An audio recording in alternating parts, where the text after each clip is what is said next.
Hi, so today I'm going to be going through this tracker that I've been using to help me study for my shelf exam while I'm also doing my rotations in medical school. But generally, this tracker is going to work for anyone that's studying for like any standardized exam over a longer period of time, and you need to like do things every day and you need to do a lot of different things, but it's hard to figure out like how much to do every day to like lead up to the actual exam. So this Google Sheet will like break everything down, and it's really, really digestible and nice. So let's get into it. Okay, first of all, I will be posting this template so you guys will have it so you won't need to struggle through what I struggled through, but it does require like a little bit of general understanding, because if you want to adjust it obviously for what you're doing, you're going to need to like a little bit know what's going on. So I'm just going to walk you through it. Okay, so the entire sheet does include like, oh, you can't see, dang. The sheet includes all these different tabs on the bottom for basically the different resources that I'm going to use when I'm studying throughout my clerkship. And this first one is the monthly calendar. So because I have about 6 weeks for each clerkship, I figured just having a page where it shows like every single day would be really nice. So basically the first half of my rotation is trauma, and then the second half is general surgery. So I kind of just like put my school schedule in there so I know what days I'm going to be doing what. And then as I go along, I kind of just like write in what I did that day in terms of studying. I haven't been super consistent with this, so this is more of just like a visual overview of everything that's going on. So I highly recommend doing this with like your outside of study schedule situation, whatever you're doing. If you're working, if you're still in school and you have classes on like Tuesday, Thursday, or Monday, Wednesday, Friday, like I would make this overall schedule just to show yourself like where the gaps are and when you can actually study. And then the second and third tab here are actually 2 textbooks that they recommend that we read. And honestly, like I'm really bad about reading textbooks, so this visual tracker has helped me see how far I've gotten. Obviously I like deleted what I've done, but basically what you do to set it up for your textbook, this is just like Dr. Pistano, who is a surgeon that wrote these notes, and this textbook is like all the different types of surgeries. But basically you go through each chapter and find where the chapter starts. So page 18, page 50, page 70, whatever for each chapter. And then I calculate the number of pages in the chapter based on this number minus this number plus 1. So it's just like basically the total number of pages in the first chapter.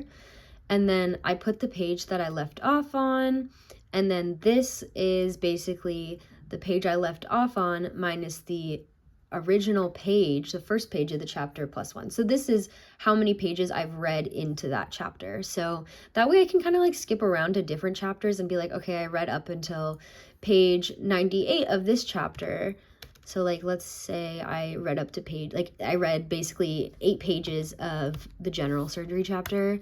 It would say, okay, I read 8 pages of general surgery, and then it deducts from the number of pages that I have to read. This is kind of messy, and like having the negative numbers is not ideal, but I'm not a whiz with Google Sheets, so if someone can fix that, let me know. This is the last page of the book, and then this is the total number of pages. And then this percent complete is essentially the number you've read over the total number of pages, and then it's a percentage. So that way you can kind of keep track of how far you've gotten through the book, and it's like it's more of a visual milestone thing. And then I have the same thing for the trauma textbook that we have. This I have like a few data entries so you can kind of see what I'm talking about. So yeah, this is the trauma textbook page, and it's basically just the same thing. I just went through the book and then put the first page of every chapter here, and then I just did this minus this plus 1 for the number of pages in that chapter, and then every time I finish a chapter, I just put the last page of that chapter here, and it calculates how many pages I've read. So yeah, I've read, like in this, according to this, I read 74 pages. And the way that I was able to do this is you know what, this is a function that's a little bit more complex, but basically it just tells, it's just the final number in this column. So if you add, so let's say I add like 79 here, it will change to 79. It's just like whatever the last number is. So that's not something you have to worry about if you have the template. And then Anki. So I have been trying to do Anki with surgery. It's just it's a lot harder to keep up with this for me. So this is like kind of helpful for me because it's been way better at keeping me consistent. So you can see like I did like consistently a lot of cards. This was before I made the tracker, LOL. And then you can see like I finished 20% of the deck. So the way I keep track of this, and this is specific to clerkship, but this can also apply if you're like taking the MCAT and you have like an MCAT deck that you're trying to work through. Basically for aning, they have tags for the different shelves. So if you go to like aning step 2, and then family med, and let's go to surgery just for example of what I'm doing. And I do the no dupes, which means no duplicates. So it's like a smaller version, more condensed version of the deck. So as you can see, I have like some suspended, some unsuspended. And I want to keep track in this tracker of how many cards I've seen and versus the total number of cards. So I basically search, I have it in my recents, minus is : suspended, and this will tell you how many cards are unsuspended. The minus is like the negative version of the function, so it shows you only your unsuspended cards. And then I also am able to see the number of cards right here. So I know I've unsuspended 342 cards basically. So I'm able to like every day I like will update the number of completed cards or like unsuspended cards. Here, I'll change this to unsuspended. So it's every day I'll update the number of unsuspended cards that I've done. And so I'm at 342 right now. And then this number once again is like the same function to show me the last number that I put down. And then this is this last number. So the total number of cards unsuspended over the total number. So then I check like, okay, I just go back to the original deck and I just see like, okay, there's 1,700 cards. So I put that 1,700 here, put 342 there, and then I put the percentage here. So I'm only 20% into this deck, but yeah. And then this is also my favorite function, and I'm using it more for Uworld, but I have it for Anki too, even though it's like a little unrealistic. But it's a function that tells you based on like how many days I have left and how many cards I have left to do, how many new cards I would have to do a day to reach my goal. And this is the really important visual for me to see if I'm on track or not. And I'm gonna go to the Uworld tab. So basically, I use it a lot more for Uworld because I feel like it's more doable because I started Anki kind of late, as you can see. But yeah, so for Uworld, I like have the same thing where I put the number of questions that I completed that day. And then I also like to put the score. Please do not judge my scores. This was the beginning of the shelf. This was the beginning of the clerkship, so LOL. But then I have the total number of questions I've done, the average percent that I got, and then I also have the percent complete of Uworld. This is not up to date.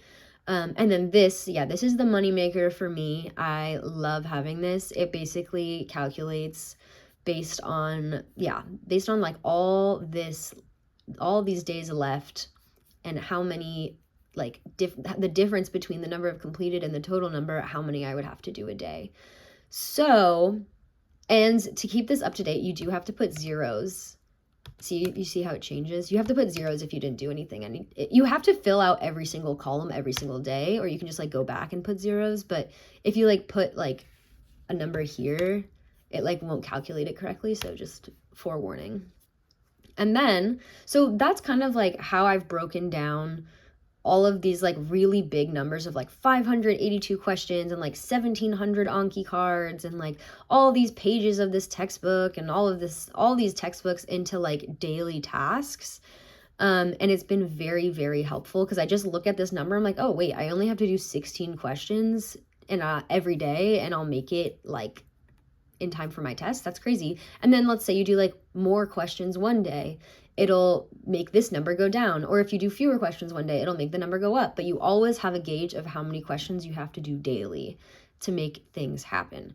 And then my final tab is, like, I've included a few examples, but is my Uworld, like, not really a tracker, but just Uworld topics. So every time I get a question wrong, I put the topic that I was covering, I put the correct answer, and then like the explanation behind the correct answer, and then I also put each of the other answer choices and why they were wrong, which basically is ultimately your differential diagnosis. Basically, the other answer choices that were wrong in the question are usually the differential diagnosis for that symptom. So it's always good to know why they were wrong and what those other answer choices are. And then I always like to copy, I just take a screenshot. If you do Command Control Shift 4, it'll just copy it in the default settings. But then if you do Command Shift 4, it'll